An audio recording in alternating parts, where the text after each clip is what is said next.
Good day, everyone. Today we'll examine a common reason people give for procreation, one that many consider selfless and even virtuous. Let's take a closer look and ask whether it truly justifies the imposition of life. I want to have a child so they can experience the good things in life: sunsets, love, joy. This one sounds generous. It sounds almost selfless. Not what the child can do for me, but what they can experience. But look carefully at the structure. You are deciding, on behalf of a non-existent person, that the pleasures of existence are worth the costs. You are performing a cost-benefit analysis for someone who cannot agree, refuse, or negotiate the terms. That is the ethical pivot point. Yes, sunsets are beautiful. Relationships can be profound. Music, laughter, friendship, these are real experiences. But they are inseparable from the full package of existence. You cannot isolate the highlights and deliver them independently. The same consciousness that feels awe at a sunset will also feel grief, rejection, anxiety, illness, humiliation, fear, and eventually death. You are not offering curated joy. You are imposing the entire spectrum.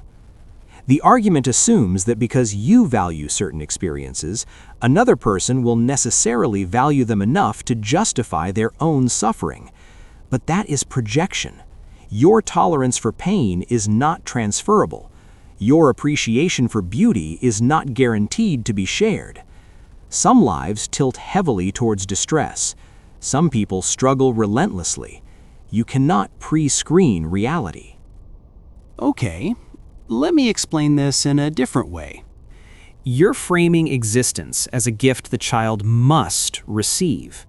The child did not ask to exist, and now they are being exposed to a world of unavoidable suffering so you can give them the chance to feel joy. That is using life as a means to your own emotional narrative. It's the ultimate selective reasoning. I want you to exist, but only for the parts of life I find meaningful or beautiful. It ignores the very real burdens of existence, and it treats the child's life as a curated experience, rather than a full, autonomous existence. Once again, it is about something you want, not about the person being created. And here's the asymmetry. If someone is never born, they do not miss sunsets. There is no deprived ghost lamenting the absence of light. Non-existence does not contain longing. But once you create someone, they can miss, they can lose, they can ache for what they no longer have. Pleasure requires vulnerability.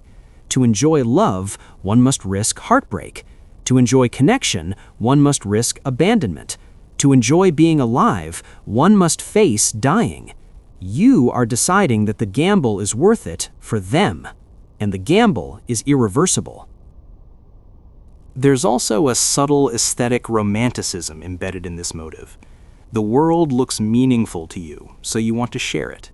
But meaning is not a universal constant. It is an interpretation filtered through temperament, culture, neurochemistry, circumstance. Not everyone experiences life as net beautiful. To create a person is to roll a dice you cannot see. The desire to share beauty is understandable, but sharing presupposes someone already present to receive it. Creating a receiver so you can feel generous is different. Sunsets do not require spectators to exist. They are not waiting for a child. The world does not need another pair of eyes to justify its beauty. The question is not whether life contains good things. The question is whether you are entitled to impose the entire bargain, including suffering and death, on someone else because you believe the view is worth it. Or let me put it this way. Just because you enjoy ice cream, it does not mean someone else will enjoy it too.